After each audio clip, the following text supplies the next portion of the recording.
Nous sommes là pour vous accompagner dans cette évolution qui est imminente. Nous sommes excités comme des enfants la veille de Noël. Toute cette joie et cette impatience que nous ressentons par vibration en cette période magique, eh bien c'est notre état vibratoire actuel. C'est pour vous dire la joie qui règne en ce lieu. Ce lieu que vous ne connaissez pas encore est une immensité d'amour qui se divise en plusieurs plans. Les énergies d'amour sont libres de circuler d'un plan à l'autre comme bon leur semble.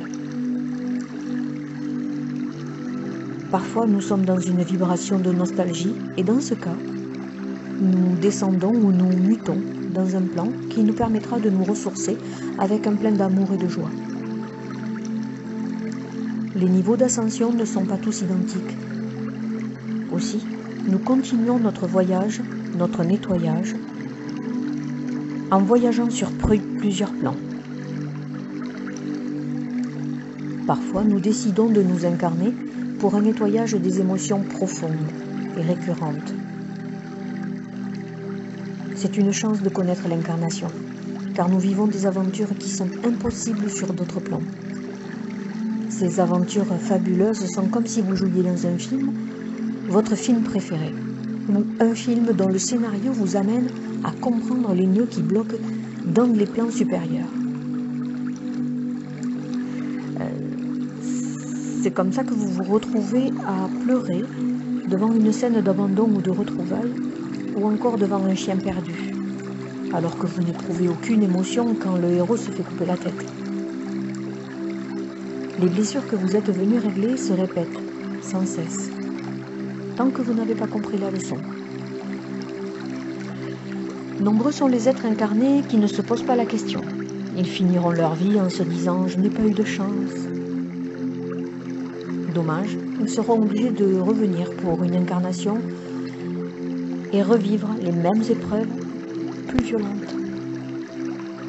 Donc c'est une chance de réinvestir une incarnation. Cela demande également beaucoup de courage car les épreuves sont de plus en plus difficiles.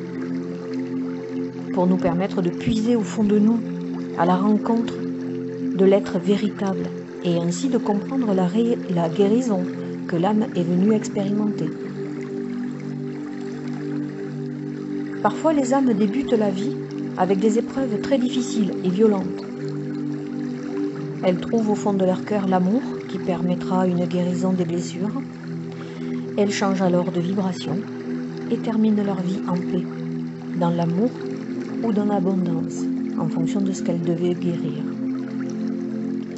Ces âmes-là ascensionneront dans les plans supérieurs ou bien patienteront, en attendant qu'une autre blessure, une vibration de non-amour, fusionne avec elles, avec un désir de guérir et de rejoindre les plans de lumière. Alors, il sera temps de réinvestir une mission terrestre ou autre pour guérir ces blessures. Ce peut être parfois une mission très douce et agréable pour améliorer une énergie vibratoirement basse. L'incarnation humaine restera l'aventure la plus grandiose à vivre, et en cela, c'est une chance que vous avez de pouvoir la vivre. Peu nombreux sont les élus. Et en ce sens, il faut profiter de ce court temps pour trouver un sens à votre vie, pour amorcer la guérison que votre âme est venue chercher dans cette incarnation. C'est ce qu'on appelle la mission de vie. J'espère que ceux qui écouteront ce message auront compris, qu'ils auront appris aussi. Voilà pourquoi nous vous envoyons toujours ce message. La vie est belle. Profitez de ce temps qui vous est offert pour évoluer, pour dépasser les vieilles croyances, pour dépasser la souffrance et ainsi transmuter le sentiment de non-amour en vibration de pardon et de joie.